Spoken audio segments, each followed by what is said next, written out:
원래는 포도 농사를 짓는 지역이었던 미국의 실리콘밸리. 이제는 실리콘밸리라고 하면 모두가 전 세계 첨단 산업을 이끄는 곳이라고 생각하게 됐는데요. 우리 강원도에도 첨단 산업, 특히 메디컬 산업 쪽을 또 선도하는 곳이 있어서 오늘 쉼터뷰에서 모셔봤습니다. 강원 테크노파크 김성인 원장 모셨습니다. 안녕하세요. 예, 안녕하십니까. 네, 반갑습니다. 제가 실리콘밸리 이야기를 잠깐 했는데요. 네. 강원 테크노파크 왠지 느낌이 비슷하다는 생각이 듭니다. 근데 어렴풋하게는 알겠지만요. 정확하게 어떤 곳인지 또 모르시는 분들 많으실 거예요. 어떤 곳인가요? 예, 그래서 강원 테크노파크라고 하면은 네. 뭐 일반 사람들은 뭐 냉장고나 뭐 TV 파는 데냐 뭐 이런 뭐 이런 데 오해하시는 분도 계신데 마트로 오해를 하시는군요. 예, 이게 이제 테크노파크가 네. 기술 그 공원 그래서 이제 기술 단지 뭐 이런 개념이거든요. 그래서 네네. 우리나라에서 98년도에 그 산업기술단지 특례법이 만들어져서 네. 이렇게 지방 분권 이런 차원에서 이런 지역에 산업기술단지를 조성해서 이거를 운영하는 걸로 이 산업부에서 만들어서 각 지역에 이제 거점 기관 산업기술의 거점 기관 역할을 합니다. 그래서 네네.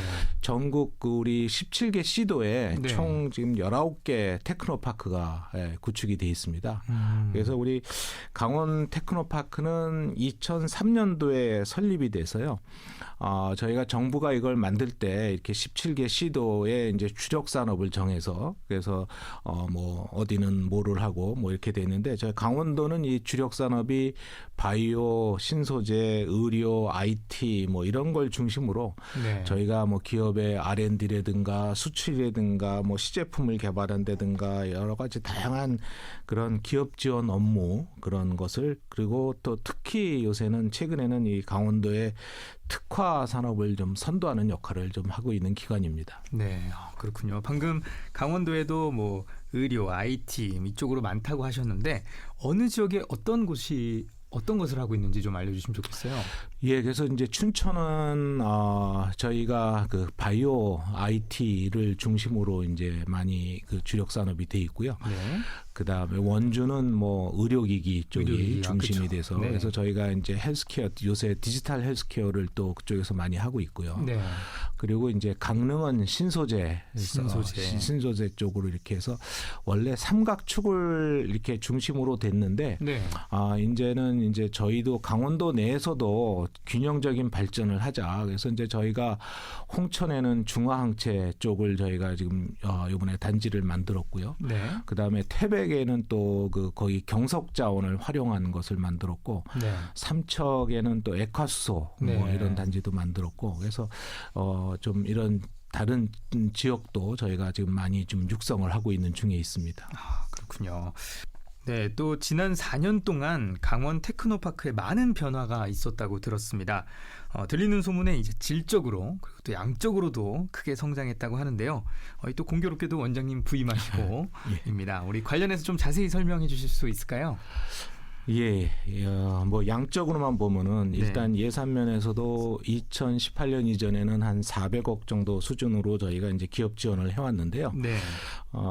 그것이 이제 500억, 뭐 750억 이렇게 매년 늘어나서 작년에 이제 1,000억을 넘었고요. 금년에 보니까 한 1,300억이 넘어갈 것 같습니다. 그래서 상당히 이제 양적 증가가 있었는데 네. 실제로 이러한 일이 좀 일어날 수 있었던 거는 좀 2018년에 저희가 이제 동계올림픽이 있지 않았습니까? 그래서 네. 이제 강원도에서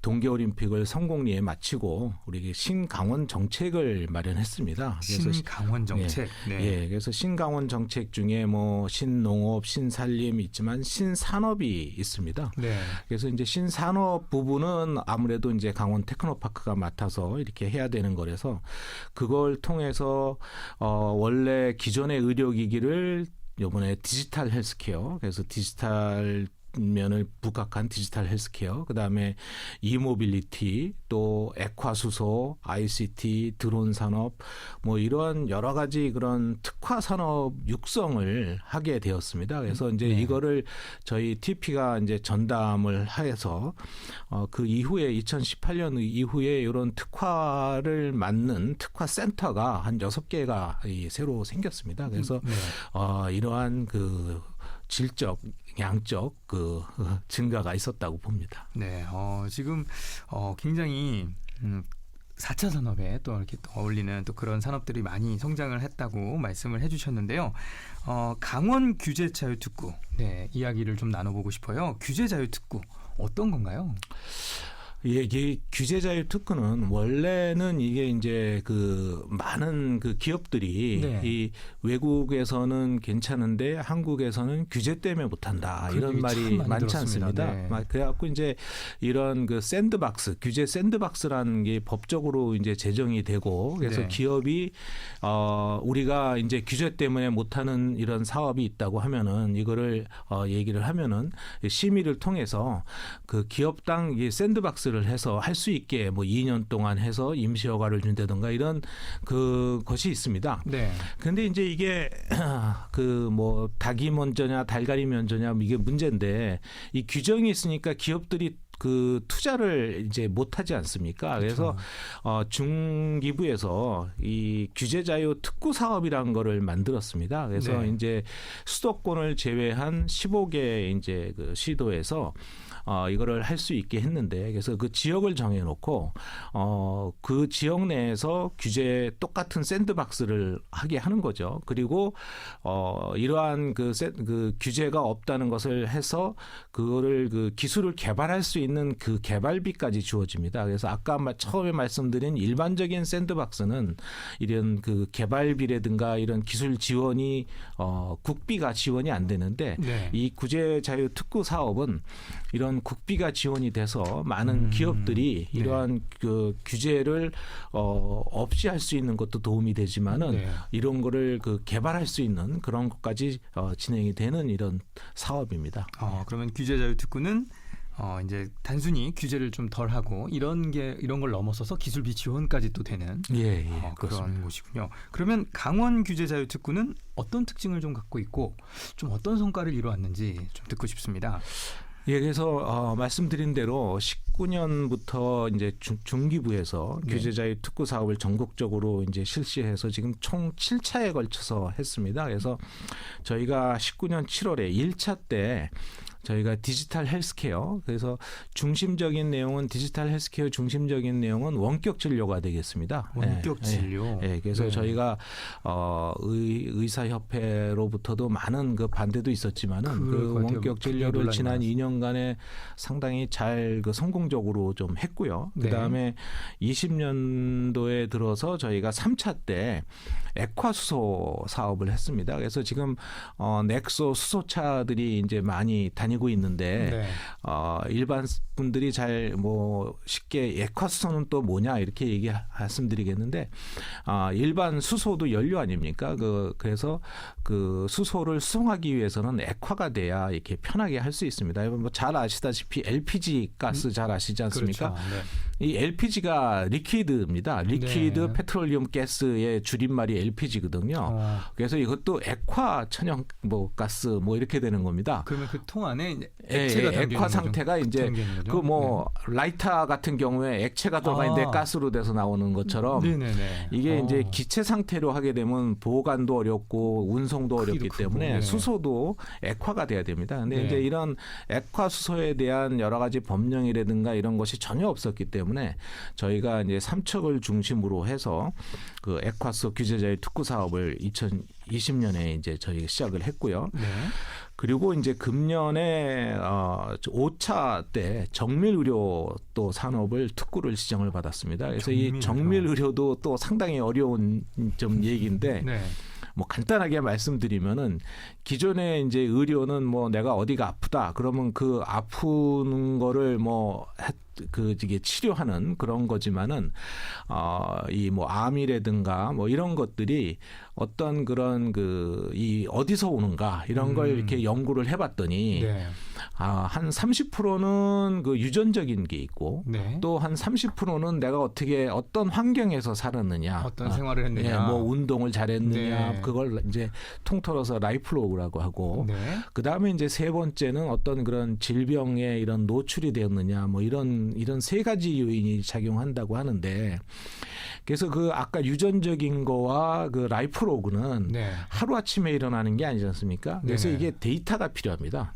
그래서 이제 그 수많은 사람들의 데이터를 분석해봐서 이 통계학적으로 네. 이거를 이 사람은 뭐 어떤 그 암에 걸릴 확률이 높다든가 뭐 이런 거를 그 이런 이유로 될 거라는 이런 것이 이제 정밀의료입니다. 그래서 네. 단지 임상적인 것뿐만이 아니라 이런 아까 유전적인 거, 내가 어떻게 살아 라이프로그적인 거 이런 거를 통계학적으로 데이터적으로 분석해서 그 예측하고 진단하는 이것이 정밀의료입니다. 그래서 그러한 정밀의료를 처음으로 저희가 따게 된 것입니다. 예. 그렇군요. 그리고 제가 지금 듣기로는 강원 디지털 헬스케어 규제자유 특구 여기서 또 성과가 많이 나온 것 같아요. 예. 여기서 또 대표적인 성과를 조금 몇 가지 또 알려주시겠어요? 예, 그 저희가 19년도에 이제 처음으로 이제 원격 진료를 그 특구 신청을 받게 돼서 네. 처음에 이제 의사협회와 이제 원격 진료를 반대하기 때문에 많은 그 어려움이 있었는데. 네. 저희가 볼 때는 이게 강원도가 아니면은 어려웠다라는 생각이 듭니다. 네. 그 이유는 뭐냐면 강원도는 지역상으로도 이런 좀 그 소외된 지역도 많고 좀 산골 어르신들도 많고 뭐 그렇기 때문에 의사협회에서도 어느 정도 그거를 그 감안을 해서 강원도에서 이런 원격 진료를 하는 거를 좀 참작이 돼서 네. 이 그동안에 2년 동안 저희가 이제 간호사를 보낸다든가 이런 기기를 원격 진료 기기를 보내서 모니터링을 계속해서 화상통화 요새는 스마트폰이 다 있으니까 그런 네. 걸 통해서 하는 성과를 상당히 거뒀고요. 그래서 저희가 한 41개사 정도가 이제 그 기업이 유치가 됐고요. 실제로 좀 이런 그 기술을 가진 기업들이 되게 다 수도권에 좀 있는데 이런 수도권 기업들이 많이 좀 유입이 됐고요. 그리고 한 170명 정도의 일자리가 새로 생겼습니다. 그래서 그런 면에 있어서 좀 아주 좋은 성과가 나지 않았나 보고 있습니다. 그렇군요. 이게 또 강원도여서 또 가능한 일이 아니었나 싶기도 한데요. 강원 테크노파크하고 우리 또 강원도하고 함께 또 내일 강원 규제자유특구 성과보고회를 개최한다고 들었습니다. 내일 있을 행사 어떤 행사인가요? 예, 아까 말씀드린 대로 이 19년부터 규제자유특구 사업이 실시돼서 전국에 이제 14개 시도가 총 29개의 여태까지 특구 사업이 진행이 됐습니다. 그래서 어떻게 보면 평균적으로 하면은 14개 시도가 한 거에서 2개 정도 이렇게 돌아가는 건데 저희 강원도는 3개를 이렇게 획득했습니다. 그래서 가장 많은 이런 규제 특구 사업을 저희가 했고 그래서 또 각 사업이 나름대로 상당히 의미가 있는 그런 사업이라서 원격 진료라든가 에콰소라든가 정밀의료라든가 어떻게 보면 상당히 그러한 그 바꾸는 그 산업을 바꾸는 이런 거가 돼서 저희가 좀 그런 거를 같이 좀 축하도 하고 논의도 하고 이런 거를 어떻게 확산할 것인가도 얘기하는 이러한 그 행사를 합니다. 그래서 내일 오후 2시 반에 스카이 컨벤션 홀에서 도와 중기부와 대학 그다음에 혁신기관 특구 사업자 등등을 모셔서 저희가 뭐 시상도 좀 하고 같이 좀 이런 거를 나누는 시간을 갖게 되고 있습니다. 네, 그동안 성과가 좋았기 때문에 또 이렇게 또 좋은 또 축하의 자리도 마련이 된 것 같은데요. 자, 그러면 강원 테크노파크의 앞으로의 계획을 우리 원장님께서 좀 말씀을 해주시죠. 예, 그 말씀드린 대로 이 강원도가 18년도에 이제 그 동계 올림픽을 잘 성공적으로 마무리 지고 강원도의 그 비전이 국제 강원으로 대도약을 위한 신강원 시대라는 거를 이제 했습니다. 그래서 제가 이제 그때 부임을 하게 됐는데 그래서 강원 테크노파크는 역시 강원도가 지향하는 것을 도와주는 기관이기 때문에 저희는 비전을 어떻게 했냐면 그 강원도의 비전인 국제 강원으로 대도약을 위한 신강원 시대를 견일한 신산업을 육성한다라는 걸 미션으로 했습니다. 네.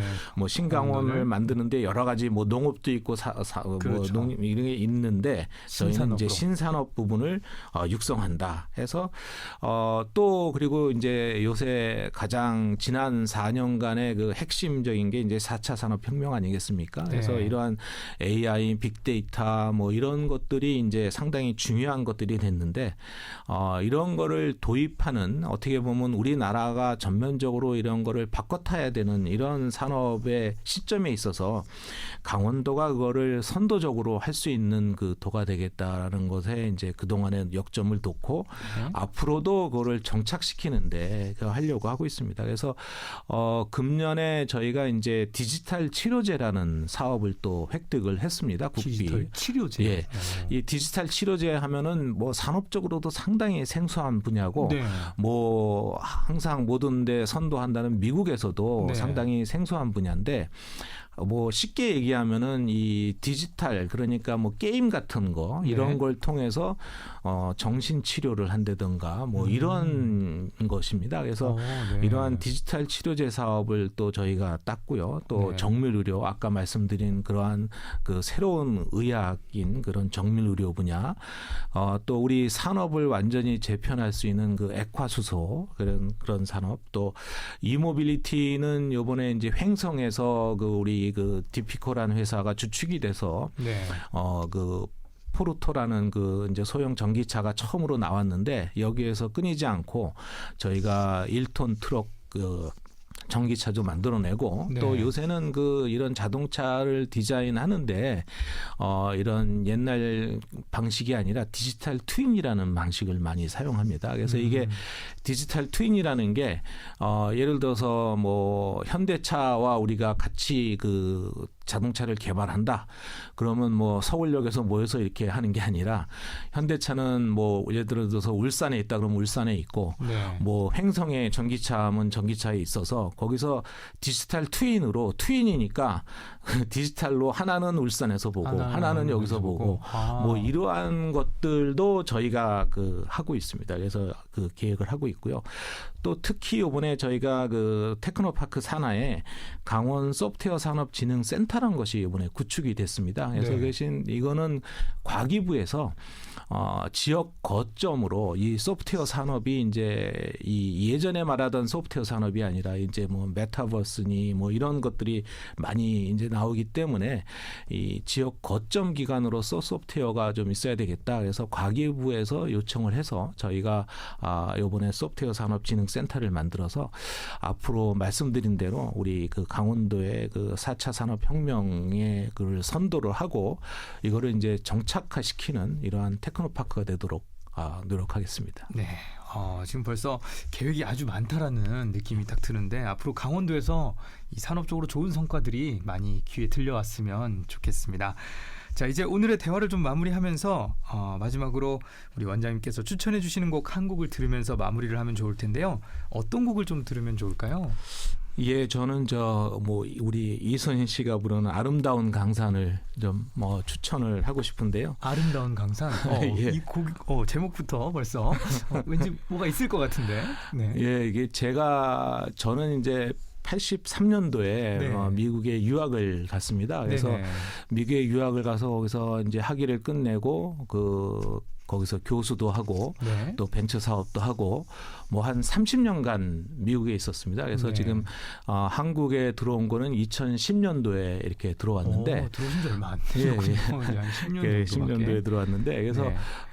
제가 이제 그 뭐 모든 사람의 기억이 남는 이 88 올림픽 네. 이 88 올림픽을 이제 미국에서 보게 된 거죠. 아이고, 그러셨군요. 그래서 이제 네. 그 88 올림픽을 이제 미국에서 보면서 제가 가장 그래도 지금도 이렇게 88 올림픽 하면 생각나는 게 올림픽보다는 이 아름다운 강산이라는 노래가 네.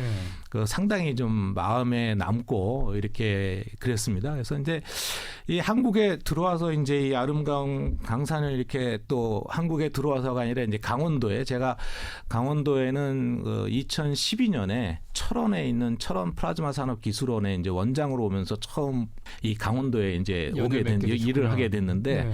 이 강원도에 와서 이제 이 그 아름다운 강산을 들어보니까 이 가사가 네. 이게 아름다운 강산이라기보다는 아름다운 강원이었는데 이게 예, 강산으로 바뀌지 않았나 하는 생각이 들어서 네. 오늘 이렇게 좀 혹시 방송을 들으시는 분들이 네. 이 아름다운 강산이 아니라 네. 아름다운 강원으로 생각하고 한번 들어보시라고 추천을 드렸습니다. 아, 그렇군요. 아름다운 강산을. 그렇죠. 사실 강원도도 굉장히 아름답기 때문에 아름다운 강원이어도 괜찮다라는 또 의견을 얘기해 주셨는데 그러면 제가 한 가지 좀 질문을 좀 드리고 싶은 게 원래 교수님도 하시고 그러셨는데 이렇게 갑자기 원장님으로 이렇게 오시게 된 계기도 좀 있을까요? 한국으로 오시거나 또 강원으로 오시게 된 계기.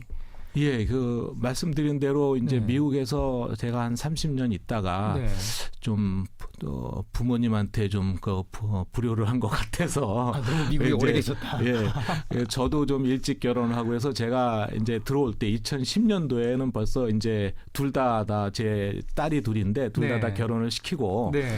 이제는 좀 어머님한테 좀 그걸 해야 되겠다. 효도를 그래서 좀 해야겠다. 예, 그래서 네. 좀 그때 들어오게 됐고요. 그래서 네. 원래는 이제 그 서울에 있는 광운대학교 그 네. 물리학과 교수로 왔는데 네.